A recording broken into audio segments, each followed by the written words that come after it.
Sabi ng Panginoong Hesus, tungkol sa araw o oras ng aking pagbabalik, walang nakakaalam nito, kahit ang mga anghel sa langit o ako mismo na anak ng Diyos.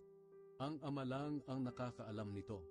Kung ano ang mga ginawa ng mga tao noong kapanahunan ni Noe, ay ganoon din ang gagawin ng mga tao sa pagdating ko na anak ng tao.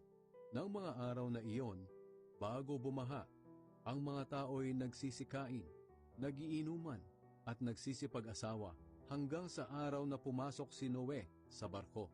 Wala silang kaalam-alam sa mangyayari hanggang sa dumating ang baha at nalunod silang lahat.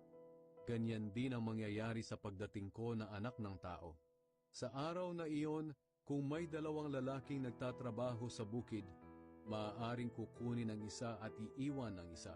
At kung may dalawang babaeng nagtatrabaho sa gilingan, maaari